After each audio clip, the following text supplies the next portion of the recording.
11वीं class mathematics में आपका स्वागत है। आज आप चैप्टर नंबर 5 तीन चैप्टर आपके कंप्लीट हो गए हैं। पहला, दूसरा और तीसरा। चौथा आपके सिलेबस से हटा दिया गया, इसलिए चैप्टर नंबर 5 की बात कर रहा हूँ, सम्मिश्र संख्याएं और द्विघातीय समीकरण। ठीक है, इस चैप्टर में क्या है, आपने अब तक वास्तविक संख्याएं तो पढ़ी हैं, लेकिन आपने काल्पनिक संख्याओं के बारे में नहीं पढ़ा। यानी कि जो संख्याएं हैं वो यहाँ पर इस प्रकार से हमें स्पष्ट करनी होंगी। एक तो होगी वास्तविक संख्याएं। कौन सी? वास्तविक, जिसको हम अंग्रेजी में रियल नंबर्स कहते हैं, जो कि मैंने पहले ही चैप्टर में आपको कंफर्म कर दी हैं। और दूसरी होती हैं काल्पनिक संख्याएं, जिन्हें हम इमेजनरी ठीक है नंबर्स कहते हैं। तो हम यहाँ पर जो पढ़ेंगे वो सही बात तो ये है, दोनों संख्याओं के बारे में पढ़ेंगे, लेकिन जो संख्याएं हमारी होती हैं, इमेजिनरी नंबर और रियल नंबर, उनसे मिलकर जो बनती हैं उन्हें हम सम्मिश्र संख्याएं कहते हैं। तो थोड़ा सा हम जान लेते हैं। अब तक 10वीं क्लास तक आपने जो सीखा था वो वास्तविक संख्याओं के समुच्चय के बारे में पढ़ा था, समीकरणों के बारे में पढ़ा था। जैसे आपको बता दें, जैसे आपने पढ़ा था एक्स स्क्वायर माइनस 1 बराबर 0, तो एक्स स्क्वायर इक्वल्स टू 1, तो एक्स बराबर प्लस माइनस 1, ऐसे हम निकाल लेते थे। लेकिन अगर हम कहें वट एक्स स्क्वायर प्लस 1 बराबर 0, तो एक्स के मान ज्ञात कीजिए, तो यहाँ पर हम लिख देते थे कि संभव नहीं है, ऐसा लिख देते थे। लेकिन अब हम जो 11वीं क्लास में पढ़ते हैं, 11वीं क्लास में पढ़ रहे हैं, वो यहाँ पर जो वैल्यू आती है उस पे ध्यान देना होगा। तो जो वैल्यू आ रही है उस वैल्यू को हमें देखना होगा। तो x square equals to minus 1 और x equals to under root minus 1। क्या हो गया? X equal to under root, और इस अंडर रूट माइनस 1 को एक गणतज्ञ हुए आयलर, कौन? गणतज्ञ हुए आयलर, जिन्होंने अंडर रूट माइनस 1 को क्या कहा? आयोटा। क्या नाम दिया? आयोटा, अंग्रेजी में आयोटा। ठीक है, आई से ही डिनोट करेंगे, कोई दिक्कत की बात नहीं है। इसको उन्होंने क्या कह दिया? अंडर रूट माइनस 1 को आयोटा कह दिया, अर्थात ये कह दिया उस प्रत्येक संख्या को जिसका वर्गमूल करने पर ऋणात्मक मान प्राप्त हो, काल्पनिक या अधिकल्पित संख्या कहते हैं। तो जिन संख्याओं के ऋणात्मक मान प्राप्त होते हैं वर्गमूल करने पर, वे सभी कैसी संख्याएं होंगी? काल्पनिक या अधिकल्पित संख्याएं कहलाएंगी। अर्थात या करके जब देखा तो यहाँ -1 बराबर हमने क्या पढ़ लिया? आयोटा स्क्वायर भी पढ़ लिया, और आयोटा की वैल्यू अंडर रूट -1 भी पढ़ ली। तो यहाँ विशेष बात यही है कि अंडर रूट -1 को गणतज्ञ आयलर ने आयोटा कहा था, और यहीं से शुरुआत हुई काल्पनिक संख्याओं की। ऐसी संख्याएं, अर्थात हमने जो बात कही, ये ग्रीक अक्षर है। कैसा अक्षर है? ग्रीक। तो ग्रीक अक्षर आयोटा शब्द का प्रयोग किया गया है। अर्थात हम यूं कह सकते हैं कि इसकी जो परिभाषा है वो हम लिख देते हैं, तो आप इसमें नोट डाउन कर लेना। वैसे मैं कोशिश करूंगा कि इसकी थ्योरी भी आपको भेज दी जाए कहीं ना कहीं से, क्योंकि एक जगह अगर मिल जाएगी तो भेज दूंगा, अगर अलग अलग कहीं लिख रही तो दिक्कत है। प्रत्येक संख्या को जिसका वर्गमूल करने पर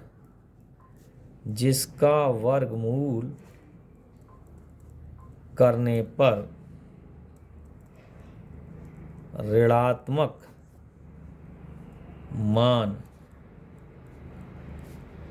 प्राप्त होता है, काल्पनिक या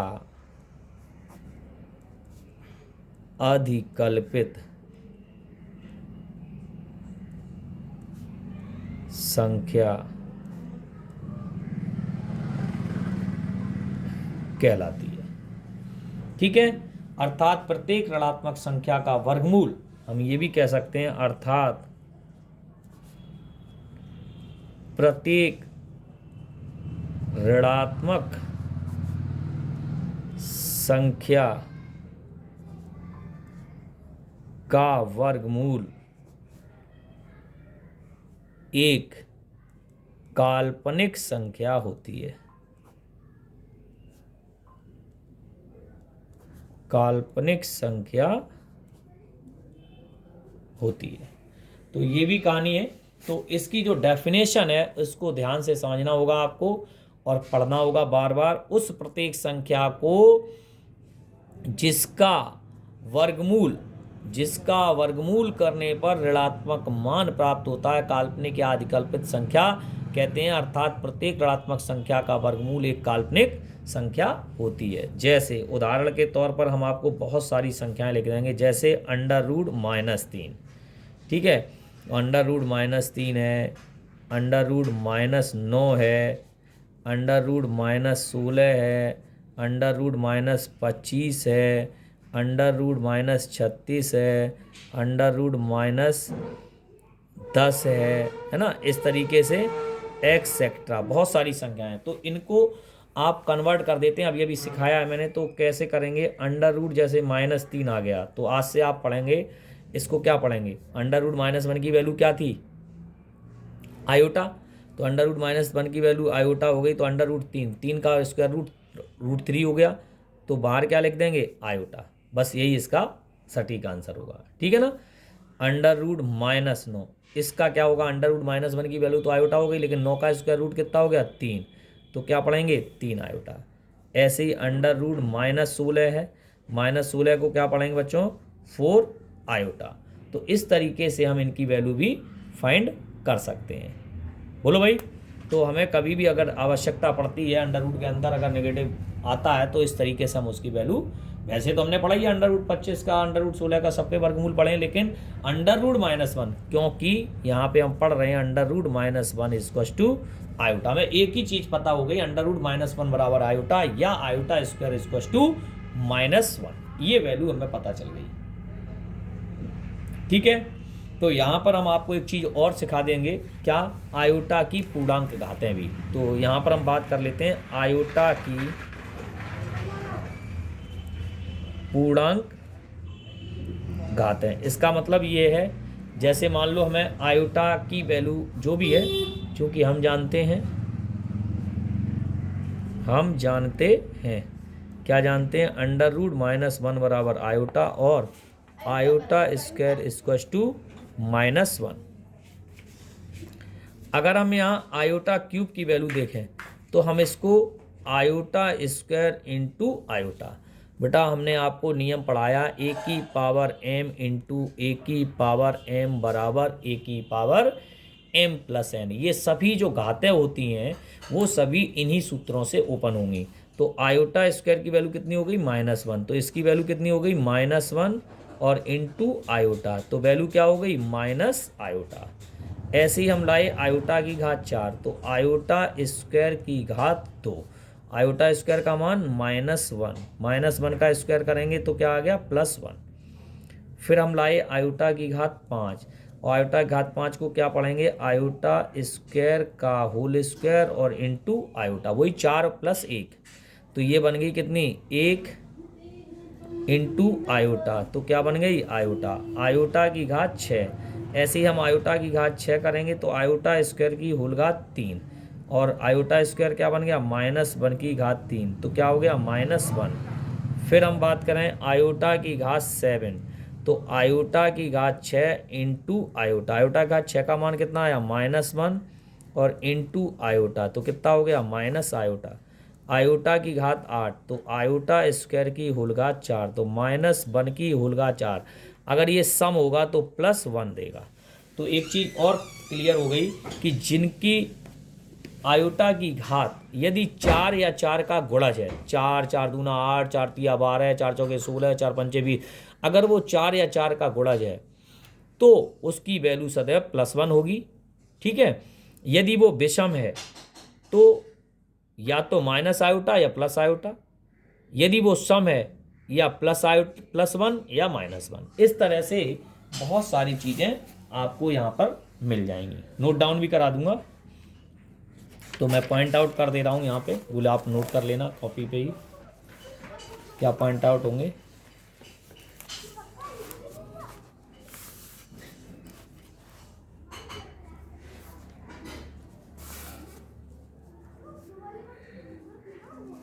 यदि आयोटा की घात सम संख्या हो तो मान +1 या -1 होता है। यदि आयोटा की घात विषम हो तो मान प्लस आयोटा या माइनस आयोटा होगा। यदि आयोटा की घात 4 का गुणज है, कैसी है, 4 का, तो सदैव मान +1 होगा। और यदि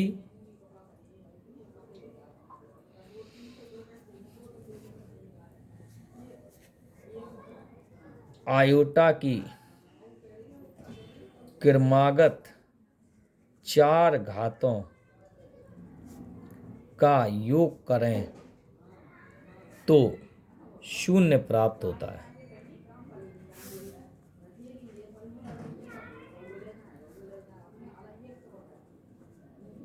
अर्थात iota, iota square, iota cube, iota की घात 4, देखते हैं।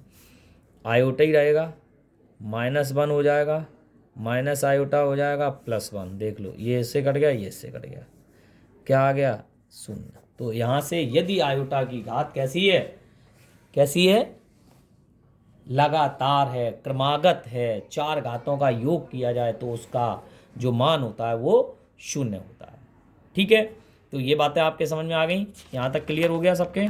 चलिए अब हम बात करेंगे बहुत मेनली, अभी तो हम रियल नंबर और वास्तविक उनकी काल्पनिक की बात कर रहे थे और आयोटा क्या है इसकी बात कर रहे हैं। जब तक आयोटा नहीं आएगा जब तक हम सम्मिश्र संख्या पे, आज हम बात करेंगे सम्मिश्र संख्याएं, कॉम्प्लेक्स नंबर।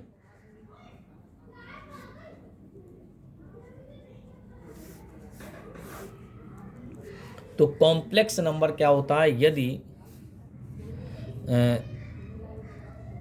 ऐसी संख्या जिसका एक भाग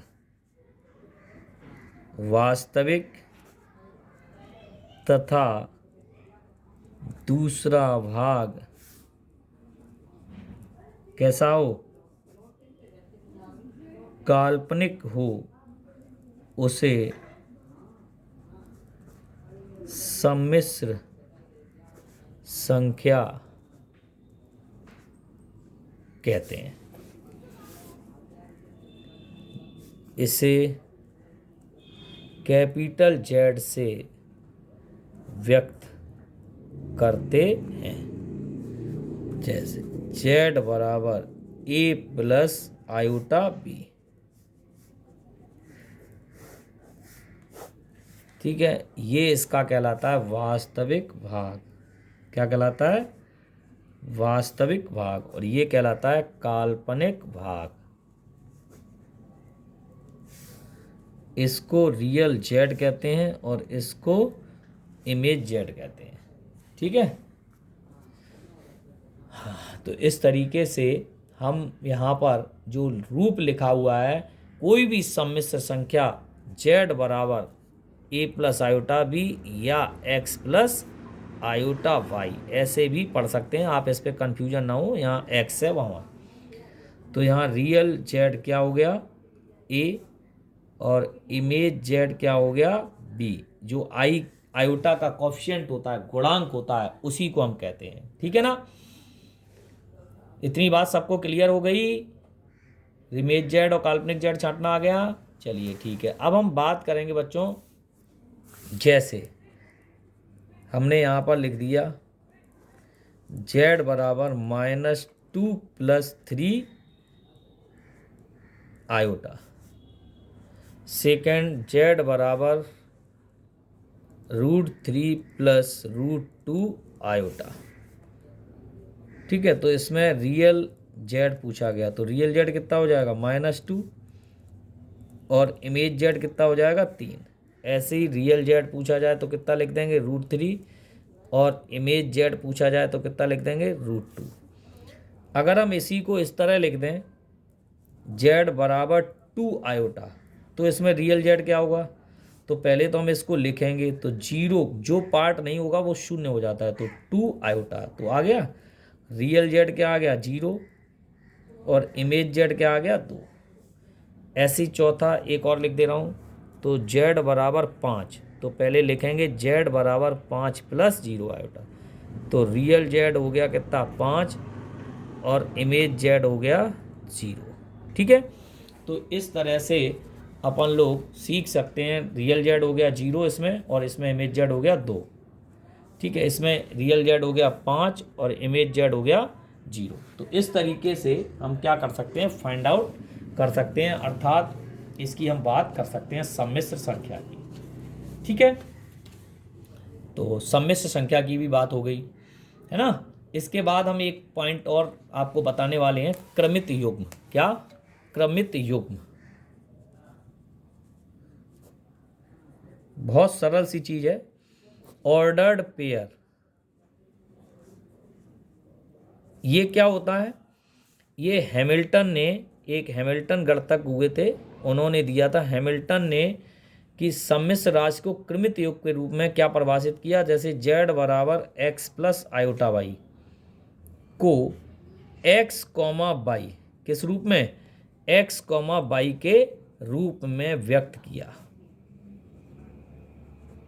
इसी को हम क्या कहते हैं, जहां x, y belongs to r, इसी को हम लोग क्या कहते हैं, क्रमित युग्म। क्या कहते हैं? क्रमित युग्म। जैसे z बराबर हमने लिख दिया -2 और +5 आयोटा, तो इसका क्रमित युग्म क्या होगा? देखो भाई -2, 5। दूसरा उदाहरण ले लो, z बराबर √2 - 3 आयोटा, तो क्रमित युग्म में क्या लिखेंगे? क्रमित युग्म में लिखेंगे √2, -3। आ गया होगा समझ में? तो ये जो वाला पार्ट है, यानी कि इसको हम वही रियल और इसको हम इमेजनरी, तो इसको कोऑर्डिनेट में अगर हम दर्शाएं तो इस तरीके से हम इसको लिख सकते हैं। तो आपने देखा यहाँ पर इस तरीके से सम्मिश्र संख्या तैयार होगी। सम्मिश्र संख्या को z से निरूपित करते हैं, z बराबर a + आयोटा b या x + आयोटा y। जिसमें आयोटा नहीं होता वो रियल पार्ट होता है, जिसमें आयोटा होता है वो काल्पनिक पार्ट होता है। ठीक है, बस इसमें आप इतना समझें। आज के लिए इतना ही, धन्यवाद।